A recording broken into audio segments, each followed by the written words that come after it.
Hey there, YouTube. I wanted to make another video here of the key mower. I had a lot of good results from my last video, and I helped a lot of people out, and that's good. I love these old mowers, and not a lot of people know about them, and it's cool to get the word out. And I wanted to go through today. Some people were having problems finding parts and things for these mowers. I kind of wanted to go through what I do with them, and maybe to help you out, maybe it don't. One thing you can do is, these mowers are from Florida. Florida Craigslist. There's parts on there for the mowers. There's whole mowers, stuff like that. Also, I found parts on eBay. It's not all the time, but check eBay frequently. You can find parts and stuff on there. And you can also find, like if you have a Trailmate key mower, type in Trailmate on eBay, and there's sometimes there was the other day a whole mower on there for like $70.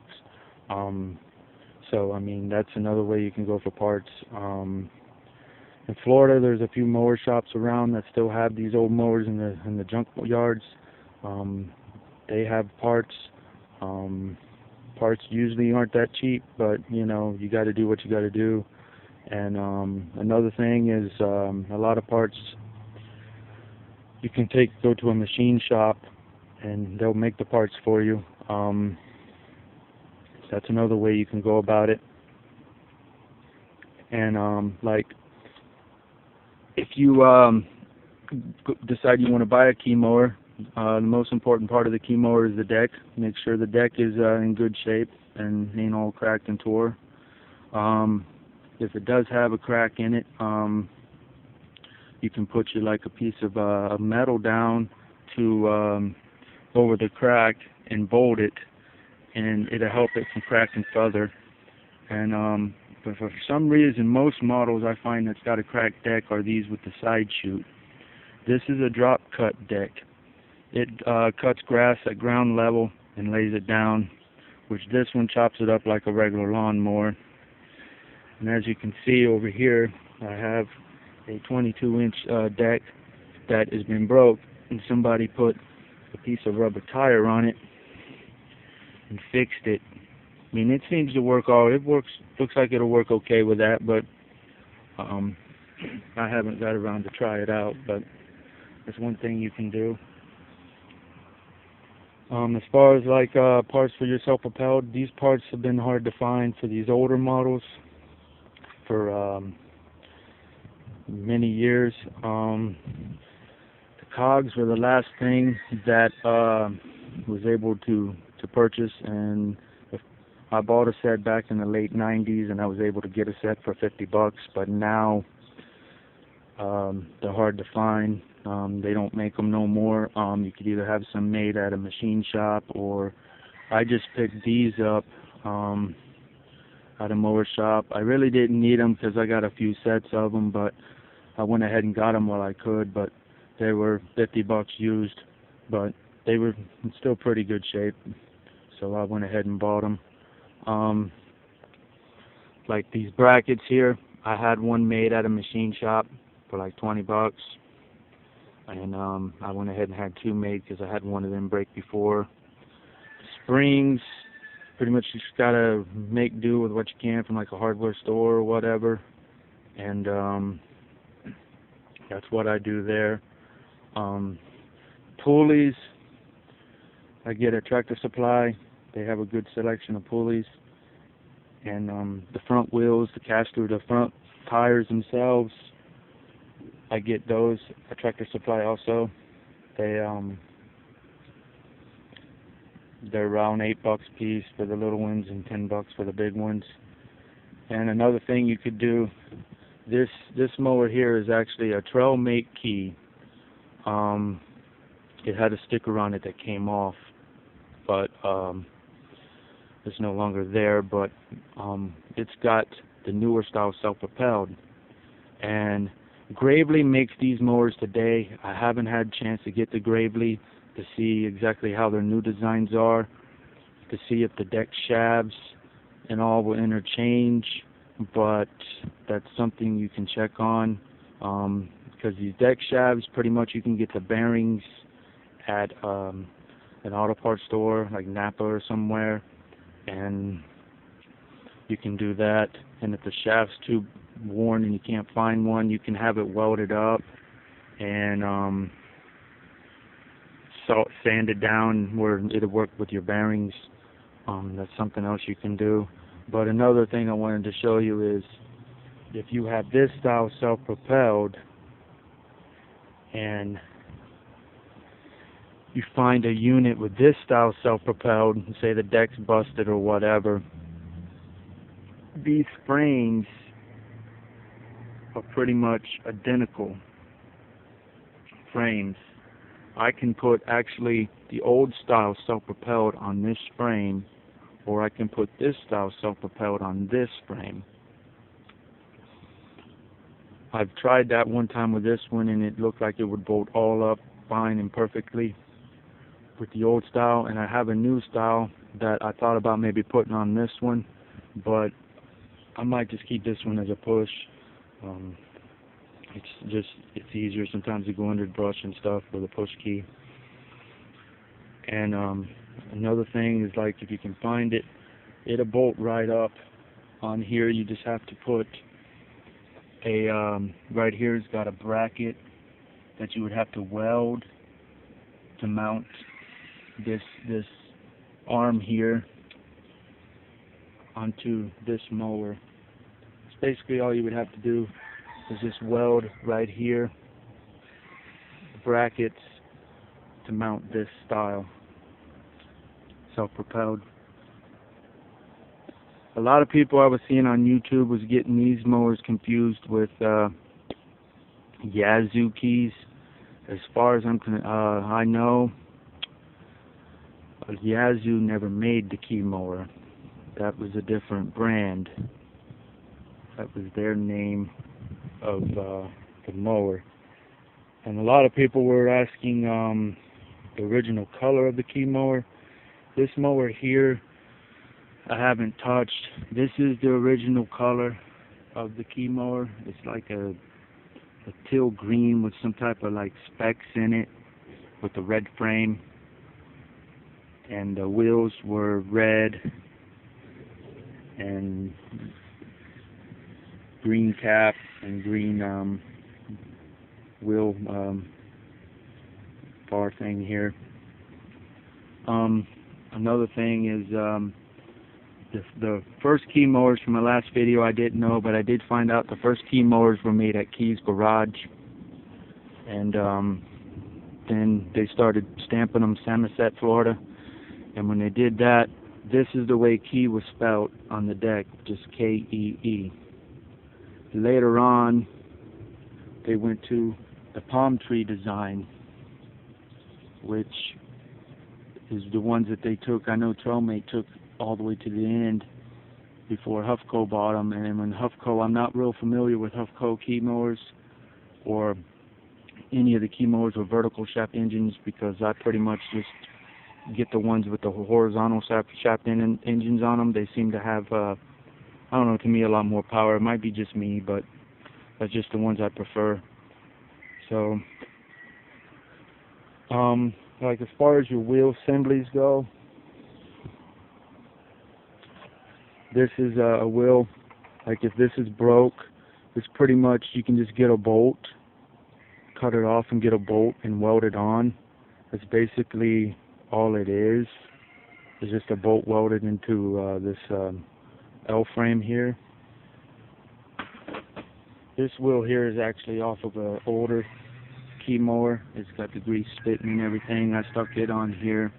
I was going to stick both of them on here, but I got to fix the bracket on this wheel, because this style here has no grease fitting and it wants to rub my frame.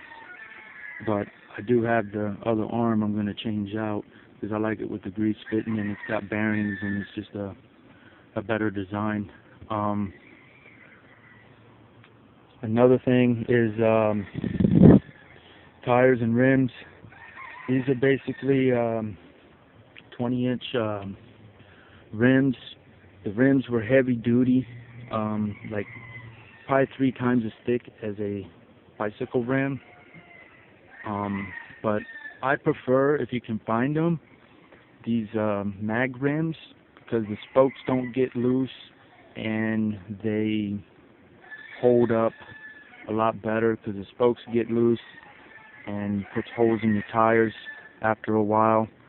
But if you have to, 20-inch bicycle rims work just fine. 20-inch tubes, 20-inch bicycle tires. I actually have bicycle tires on this one. I picked this whole mower up about 3 months ago for $100, and it needed a couple tires and some tubes, and had a bad rim, and I pretty much had that stuff laying around, and I just threw it together, and it works pretty good. These frames, you can find them. I've seen them as low as $50 up to $150, $200 just for the frame.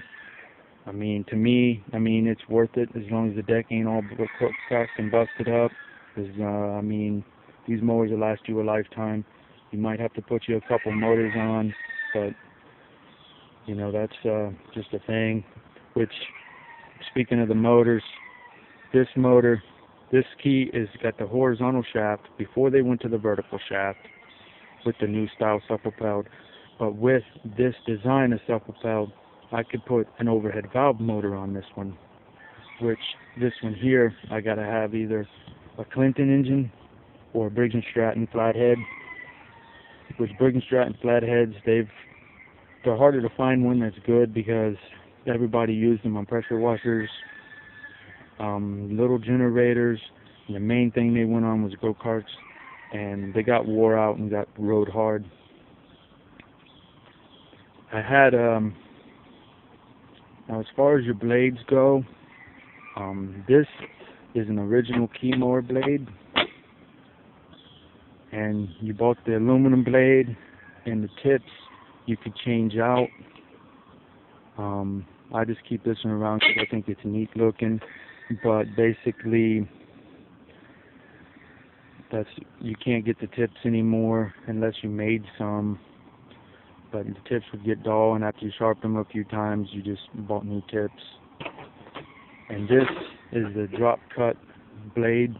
It cuts it at ground level and lays it down pretty much like a bush hog does. And this is a regular straight blade that you could use.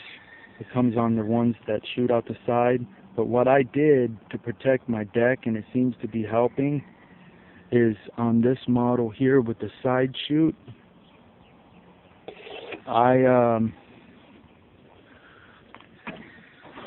went ahead and put the bush hog blade on it, and it cuts fine, lays it down like these do, and you know, I can cut grass 5 foot tall down with it with no problem, and it does great, and it seems to be working just fine for me. And plus, you know, I think it, you know, would help me with my blade from keeping from breaking the deck. These are just a mulch kit that went on the key that I have. I was lucky to buy a bunch of parts from a mower shop that went out of business, and I told him I wanted every key part he had, and he had a big old box, and those were just in there. But they actually go on the bottom of the mower. This is for a 22-inch. They go around the mower, and it's a mulch kit. And these are the old cogs that came off my mower, and I'm saving them in case I need to use them. But you could always take them to like a machine shop and have them built up. I mean, I don't know how much that would cost you, but they could build that up and get you a new set of cogs that way. Somebody else, I was looking around on the internet, and somebody was looking for a book. They did make a book on the key mower, and this is the book.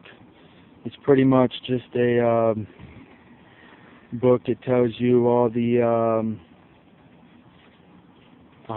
index and the Carter pins and safety procedures, and then they have the different models. This is the different models of the 20-inch key that they made, and these are like the parts you could have ordered, which this company here that made them ain't in business no more, so this book's pretty much just a reference book to parts now. And this is the parts numbers and everything, and it lays out the whole diagram of the key. And this is like they made a bagger attachment and some side chutes, which I've never ran across a bagger attachment or anything.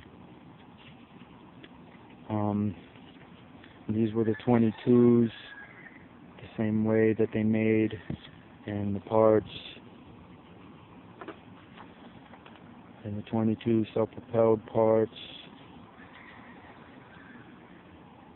And this is the older model self-propelled, 25-inch. It looks like it's got an old Briggs & Stratton or Clinton on it. And again, this is the parts for the 25 you can get. And this is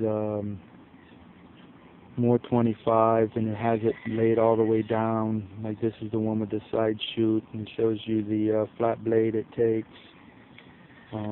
Which on mine I put the bush blade on. And this is more 25. And then they go to the self-propelled units and break it down to every part that's made on the self-propelled unit and the gearbox itself. And this was an optional feature back then, which is pretty funny because it has to come standard now because of safety reasons, but it's the guards you could get for to cover your blades and everything. And this was your tubes and your mag rims, and here's the mulching kit I was showing you, and there's the blade where you could buy the replaceable tips.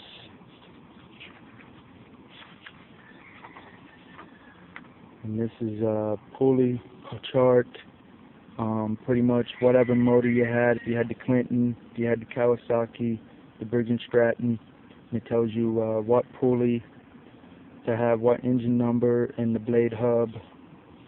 And this is hub assemblies for your wheels. And this was the belt selection chart depending on what size 25-inch, 22, or 20, and what engine you had. If you had the 3.5 Clinton, the 4-horse, 5-horse Briggs, up to the 8-horse Kohler engine, and the belts for like the self-propelled from the idler to the gearbox. And this is just more parts list of all the different parts, the front, the bearings, the hex screws, and everything. And here's more parts lists of washers and brackets and idler brackets.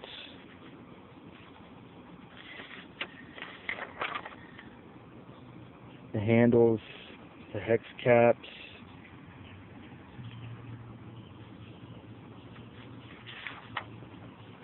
and it just goes on and on about the different parts. And the last one is pretty much the same. It says inquire at factory for availability, but the factory ain't around no more, so pretty much when Trailmate bought them, Trailmate discontinued the big gearbox style self-propelled because they had to, because they made their own mower and they went to the new style. But I hope this video helped you. If you have any questions, please post. If you have a Facebook page, you can look up Vintage Key Mowers on there. There's a group on there. If you have any questions, comments, want to post pics, anything like that, hope this video helped. Thanks for watching.